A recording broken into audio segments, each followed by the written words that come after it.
Ah. All right. So hopefully I'll be able to edit that out. If not, you're gonna get all the like mistakes and everything. I may be different, but my love is just the same. My lies if they hit the fan. So give me a reason not to shine as brightly as I can. I know that it scares you. Get used to what you see and know that I'm a helping hand. I don't wanna change you. I'm just telling you to shine as brightly as you can. Hello, we are back and we are ready to talk about yet another set of subjects that will help you strategize with tips and strategies, of course, of how you can shelter in place or stay at home or whatever terminology they're using. They changed the terminology after we started filming this series, so we're going to stick with shelter in place, but you know what we're talking about. So the first one we're going to talk about today is a strategy that worked for me. I don't know if it worked for him, but for me it worked. And the first one is clean and purge. Clean and purge. And this is a great time for you to do some downsizing, some elimination of unnecessary stuff, just like we talked about previously of pruning. The father's pruning maybe people and life situations and experiences, workplaces, relationships, etc. He's doing all that kind of pruning. We should probably participate in the same type of pruning in more of the tangible stuff that we have. And so taking some time to really clean your surroundings and to go through some old files. I have files back from my first attempt at college, back straight out of high school. I don't think I have anything except for maybe a yearbook or two that goes back to high school. But I started collecting stuff from that point forward. And so I did spend some time cleaning out some boxes, sorting things, getting rid of a lot of things, and purging. Now, I want to talk a little bit more about the purging, and that's where Vince will help us for sure. And if he has anything to speak on cleaning, definitely he has a mouth, right? He'll talk. But as far as purging is concerned, there was a lot of purging that I ended up having to do because I was being obedient to what the Father said to do. I had to get rid of some things that I had that were not pleasing to Him, things that could potentially carry a curse. And I'll let Vince talk about that. And just some other items that I just had to get rid of because they were not healthy spiritually in my house, in our house, under this roof. I had to get rid of them. Go ahead, Vince. Share with them a little bit more. Okay. One of the things that I would like to first do is thank everyone who has watched and liked these these videos. And even the silent ones, because we know you're out there. We appreciate you. Right. One of the things that I would just want to say is that we are truly speaking from our heart. There's no script. There's no rehearsal. It's just, okay, it's time to do some more. And I'm like, okay. And then she tells me the topics. But what I wanted to talk about with the clean and purge thing and why that's important. Because a lot of times we have mementos from a period in time in our lives or an event or circumstance that was pleasing to us, and sometimes we keep things to not forget the pain either. And part of what you want to examine is why something was kept.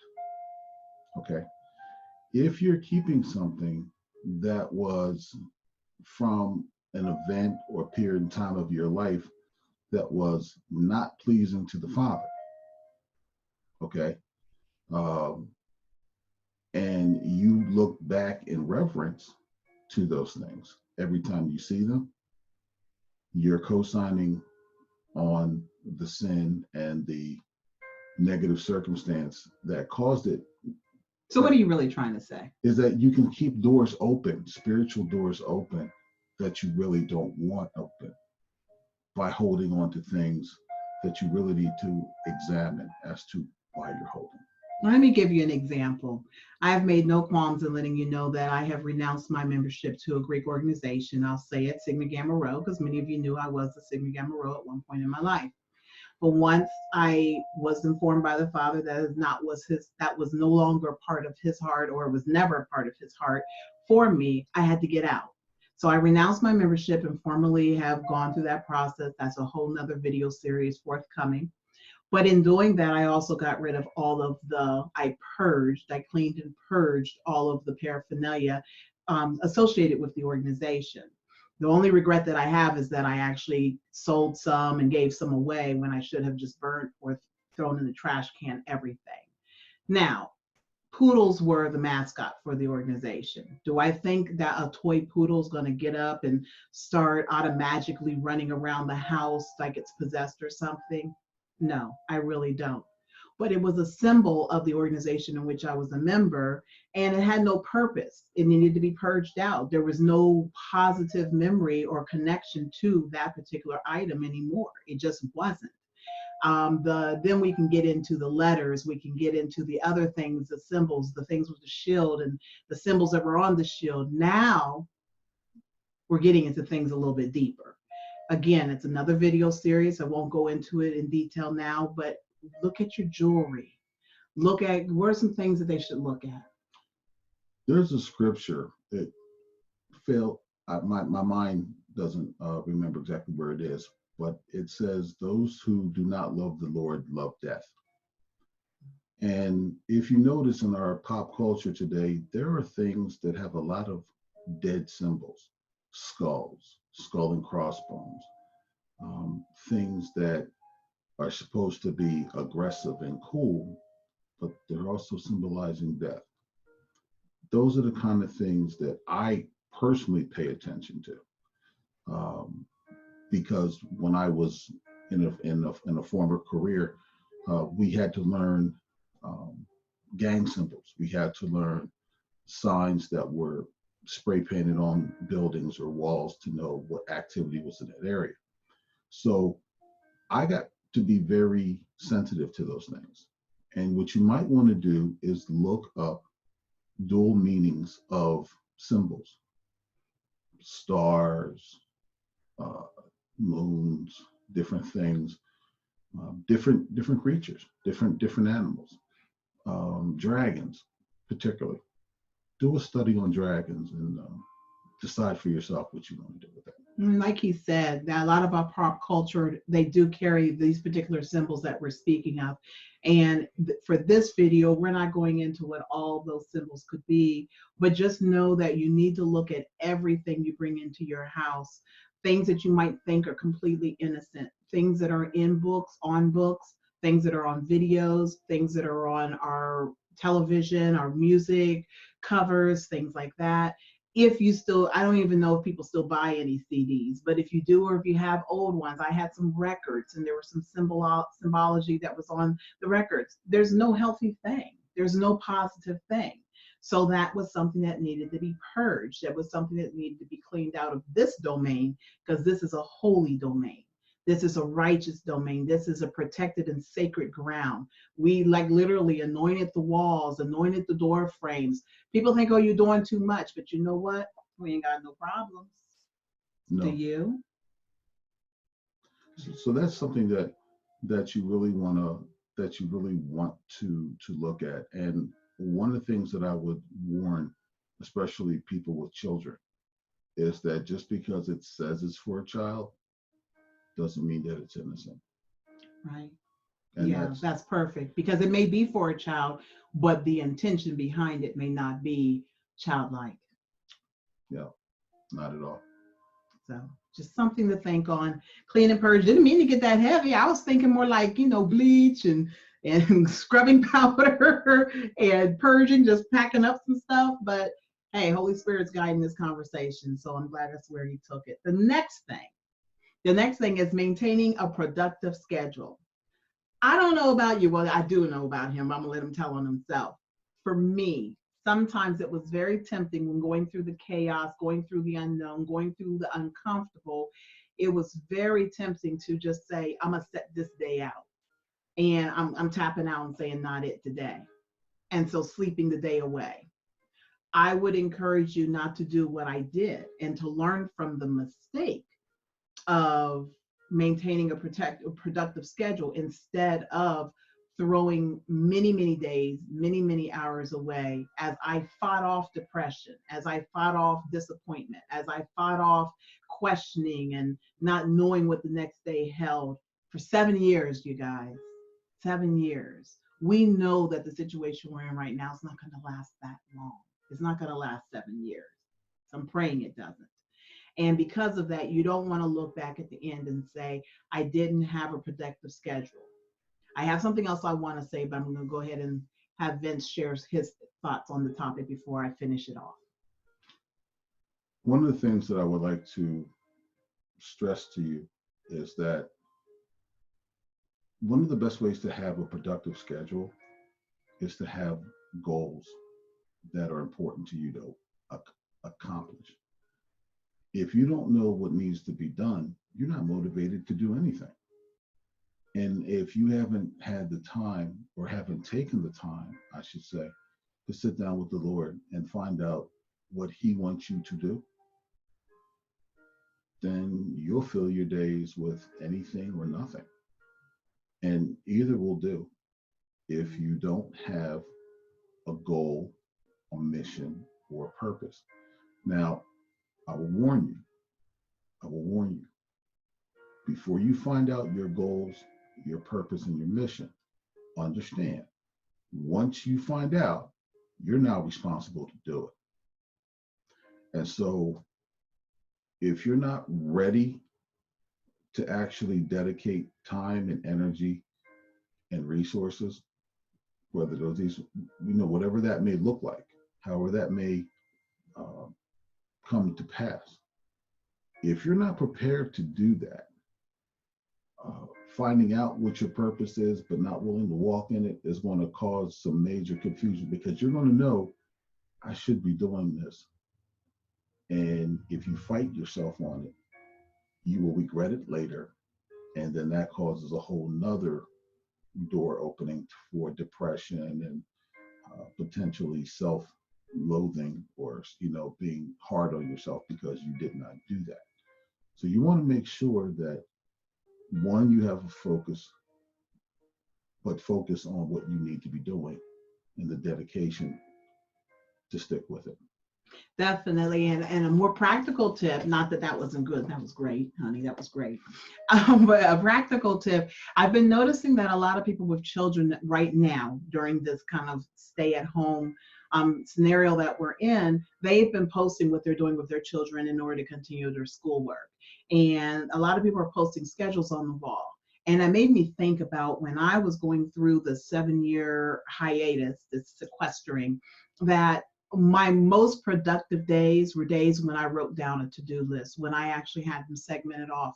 And my most productive days were also days where I wasn't doing one thing all day long.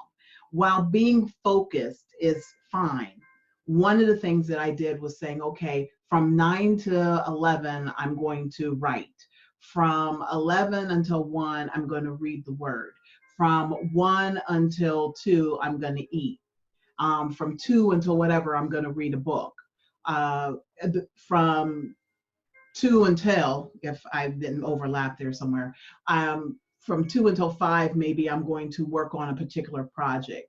At one point I was doing pageantry, so I would spend some time working on preparing for the pageant and preparing all the things that went into the pageant, the handbook and the materials and things like that, setting up appointments. So there were still things that could keep me going. Find those projects, find those things that are important to you, and get the work done. Now is the best time to do it, to be very productive. Is there anything else you want to add? Some people, we have a lot in common, but we have a lot that we differ on. Okay. But we do complement each other well. I think so. One of the things I'm capable of doing is sitting at my computer to work on something for 8 to 18 hours straight. Until it's done. Until it's done. Yeah. That's not normal. I'm going to tell you that right now. If you can do that, great. If you can't, don't worry about it. But what you want to do is you want to concentrate as long as you can for what works with you. Okay. If you know you can do 2 to 3 hours straight with nothing but bathroom breaks, do 2 to 3 hours straight, nothing but bathroom breaks. Don't check, you know, what's on this channel or that channel, or who sent you a message on Facebook or Instagram, you know, who are you following, who's following you. Don't do that. Okay. If you can focus, then focus. If you need the breaks, schedule them. Stay on schedule, stay in a routine, because then it becomes normal for you. It becomes a pattern for you. And what you'll end up doing is completing a lot more efficiently than if you just go haphazard. So with that said, we will be right back.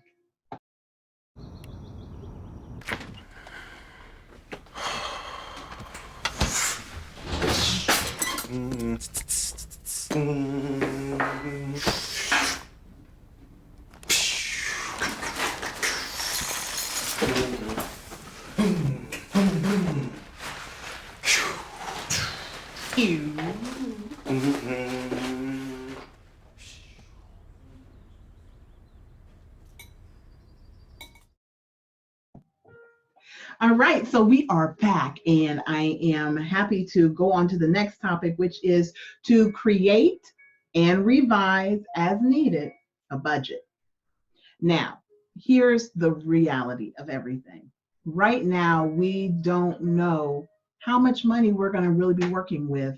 Most people don't know how much money you're really going to be working with from week to week, paycheck to paycheck, and what our real environment, our world looks like. There's some employers who have cut and basically fired, put on hiatus. They're not paying their employees. Some people are paying their employees cut a prorated amount or a discounted amount of their pay.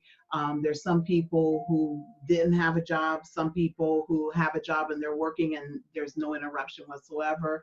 Count your blessing, praise God for that.